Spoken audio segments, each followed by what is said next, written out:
Olá pessoal, tudo bem? Esse aqui é o último vídeo aqui da playlist aqui de águas residuárias, né? Então, falando sobre operação e manutenção de redes coletoras. As atividades de manutenção e operação, né, vão ser, vão se distinguir entre as partes que são de responsabilidade do proprietário e as partes que é da concessionária, né? Ou, enfim, da responsável pelo sistema de saneamento. Na parte interna, na rama interna, responsabilidade do proprietário, né? E aí entre as coisas que ele é responsável, né, tem uma caixa de gordura para, enfim, separar óleos e graxas aí, que depois vão para a coleta de resíduos sólidos. Responsabilidade do proprietário. E aí da ligação predial para frente, né, os coletores e tudo mais, então é responsabilidade responsável pelo sistema de saneamento. Então, a gente vai ter problemas aí que vai ocorrer, né?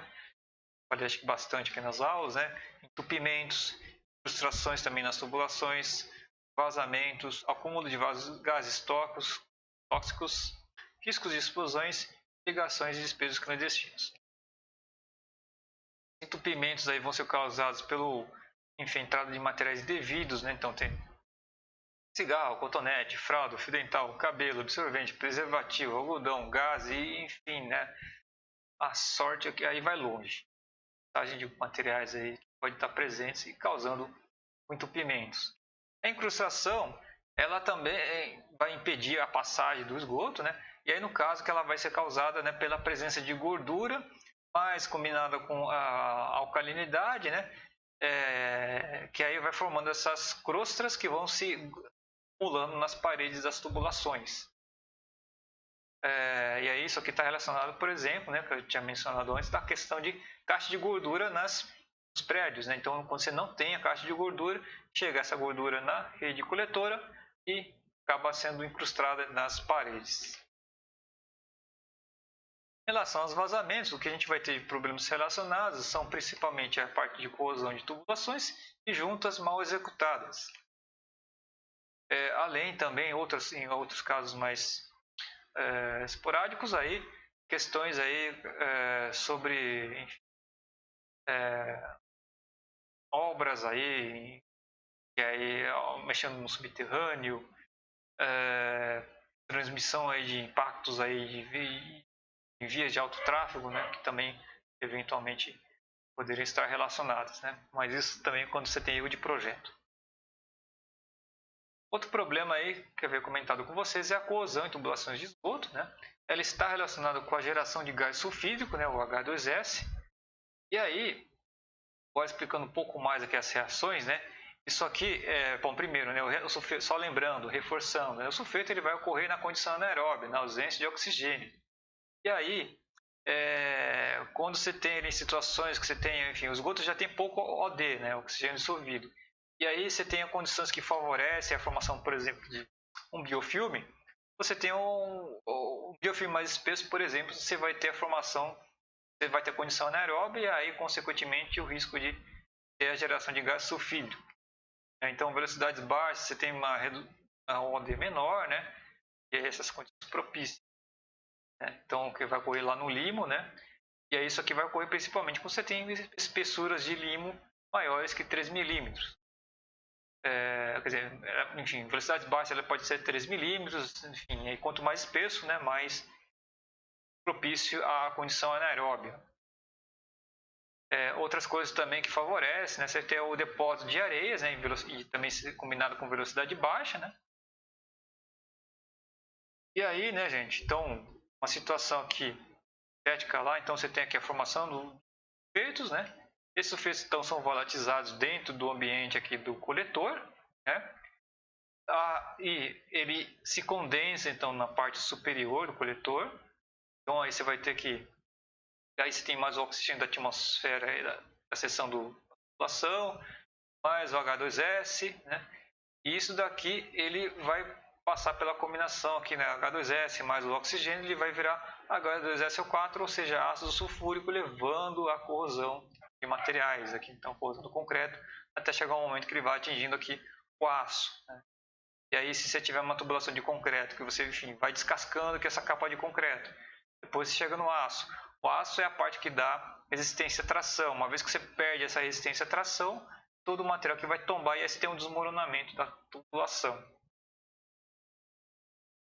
Então, a gente tem esse problema aí da corrosão, né? O gás sulfídrico, ele vai ter, tem a questão de mau odor também, né? Você tem esse odor de ovo podre, ele é incolor, né?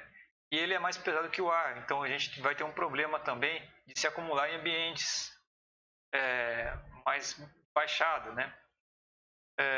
E além disso tudo, é um gás aí que tem bastante elevada toxicidade.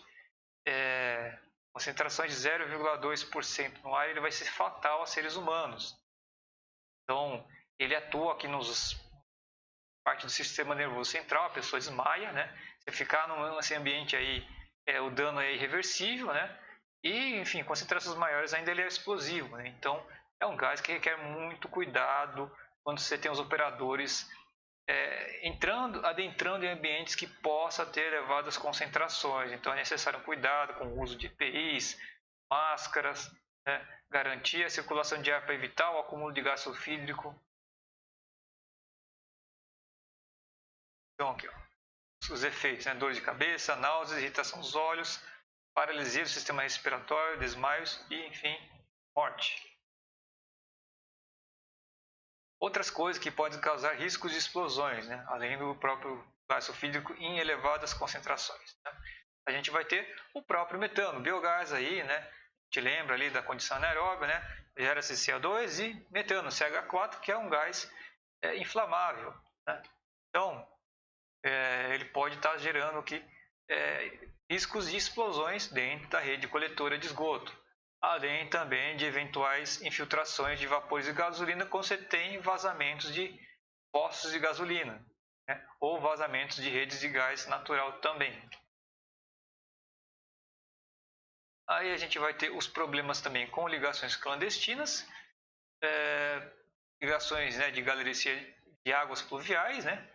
Então, aí quando você tem, a parte que você tem os esgotos lançados em águas pluviais, aí você tem um problema que a galeria de água pluvial, ela só afasta a água para o...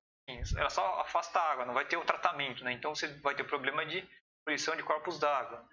E outro problema que a gente abordou bastante, né, que é quando você tem água de chuva no coletor de esgoto, que aí você tem, enfim, você pode ter rompimento de tubulações sobre pressões, né?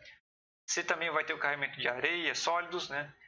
Transbordamento de postos de visita, retorno de esgotos nas casas, ligações prediais em lugares mais cotas menores, extravasamento dos poços úmidos em estações elevatórias, problemas no tratamento ali na ET, e aumentos aí de custos, então, operacionais em todo o sistema de esgotamento sanitário. Além disso, a gente vai ter problemas de despejos inadequados, né? Então, a norma aqui do Estado de São Paulo estabelece o pH para lançamento na rede, que deve ser entre 6 e 10, para evitar corrosão e incrustações, né? Temperatura menores que 40 graus Celsius para evitar então deformações, lembrando que as redes de materiais plásticos, né, elas deformam em temperaturas superiores a essa de 40 graus Celsius. E o problema também de entupimentos, então materiais sedimentáveis até 20 ml por litro. Então, aqui são as condições para que a gente tenha um bom funcionamento da rede coletora. Senão, enfim, a gente vai ter incrustações, corrosão, entupimentos, né? E aí, enfim, esses custos de manutenção das tubulações. A parte aí das atividades de manutenção e operação da rede coletora, a gente vai ter principalmente, então, as atividades de desobstrução, né? Então, de retirada de entupimentos e incrustações, as formas para controle de gases, né? Que vocês viram bastante preocupantes aí, riscos aos operadores de redes coletoras de esgoto, a detecção de vazamentos e a detecção de ligações clandestinas. Para a desobstrução de coletores, né, a gente vai ter, enfim, estação, entupimentos, o que a gente vai ter são esses equipamentos aqui, né? Então, os arames rotacionados, hidrojateamento, o vácuo flex, bucket machine, que é a limpeza por arraste, ou a combinação de hidrojateamento e vácuo. Então, aqui as hastes, né, elas vão tendo aquelas, aqui são as ponteiras das hastes, né, elas vão sendo aplicadas vibrações e isso vai soltando aqui o material, né. Aqui no caso aqui o hidrojateamento, né, então a água em alta pressão, para soltar também os materiais, tentar fazer o desentupimento. Vácuo, então que você tem aqui o uso de vácuo para remoção dos materiais, então aí também entra a combinação de hidrojateamento e água, né? O hidrojateamento vai descolando e o vácuo vai removendo esses materiais, né? E a limpeza por arraste, né? Vocês estão vendo aqui que é um equipamento aqui mais complexo, que aí aqui está a tubulação, você tem esse balde aqui, né? Que vai fazendo o arraste e carregando todos os materiais, pode eventualmente estar entupindo a tubulação. Esse aqui todo o arranjo para conseguir fazer o arraste desse balde aqui dentro da tubulação. Então, na hora que você vai fazer essa desobstrução, vai saber a razão do entupimento, então você vai pegar os equipamentos e procurar então fazer desentupimento. Na combinação aqui de hidrojateamento e vácuo, o vácuo ele vai tirar as placas de gordura e o hidrojateamento vai retirar as placas de gordura e o vácuo ele retira então as placas para fora da tubulação. E não, pior das hipóteses, se estiver muito avançada, né, então a situação aí mais extrema é trocar a parte do tubo que está com essa incrustação que não sai. Para controle de corrosão, a gente já tinha visto anteriormente que um critério que a gente vai ter é na parte de projeto. Então, adotar a tensão trativa mínima de 1,5 pascal de forma a evitar a formação do limo, né? Então, as condições aqui são possíveis pelo menos dentro de tubulações, mas aí tem as partes, algumas singularidades também de pontos na rede coletora que pode também ter a aerobiose, né? E aí, enfim, para essas outras situações você tem aqui a aplicação de materiais que vão, enfim, realizar a aeração ou injetar oxigênio. Então você tem o uso, por exemplo, de oxidantes, como o peróxido de hidrogênio, ou outras fontes alternativas, como o nitrato de sódio, né, ou nitratos, né, no geral, né? Então pode ser sódio, cálcio, amônio, que aí você vai ter uma reação de desnitrificação, que aí no caso aí o doador de elétrons aí vai ser o sulfeto. Para controle de corrosão, né? Então, limpeza também de trechos críticos para evitar a aerobiose, né? E também a escolha também de materiais que sejam resistentes também à corrosão. Outra coisa que auxilia bastante com relação a esse problema. Em relação a gases, né? Em relação a gases, fazer traçados de forma que você não tenha o acúmulo de gases no sistema. Nessas regiões com mais risco, plantar formas de ventilação, né? Saída de gases. Também, né, eventualmente, se for necessário, fazer ou a aeração natural, né, pelo desenho aqui da rede, ou fazer a introdução ali por meio de adição de peróxido de hidrogênio ou nitratos, né? E também, né, na parte de rede coletora, né, fazer o projeto adequado de forma que se evite a formação do limo, uso de velocidades adequadas e o controle da espessura do biofilme.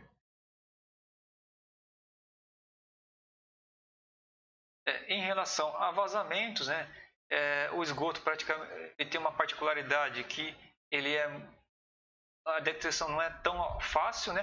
Quando você vai observar o vazamento, ele já está em estágio mais avançado, que aí, por exemplo, você vai ter o abatimento do pavimento, que aí já caiu muito solo, ou se está coincidindo do operador estar abrindo uma vala próxima e aí verificar, então, essa água acumulada no solo, né?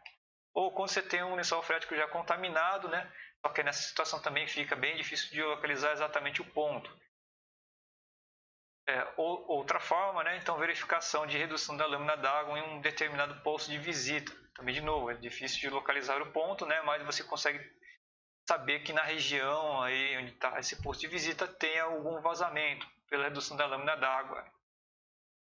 O ponto aí é que, diferente de redes de água que você trabalha sob pressão, e aí quando você tem redução de pressão, ou quando você não fecha o balanço, né, de volumes registrados e volumes distribuídos, né? Aqui nos esgotos você não tem um volume exato, você não tem aqui o volume, se sabe ao certo o volume, né, para fechar esse balanço, né? Sendo que, enfim, não é todo o volume que é consumido que deve voltar para o esgoto. Então essa aqui é uma dificuldade. E outra coisa que o esgoto ele é transportado por gravidade, então não se observa variações de pressão também então, na rede. Então essas que são as dificuldades. Para a detecção de ligações clandestinas, né, então as formas são para controle é o cadastro, né, das redes coletoras, aí o uso de fumaça para detectar também ligações irregulares, ou também o uso de corantes, né, ou robô espião, como vocês estão vendo aqui na frente, aqui no cantinho aqui, né, enfim, é isso aqui desse caso para detectar despejos de esgoto em rede de água pluvial. Aqui as fontes, né? Com isso, gente, último vídeo aí.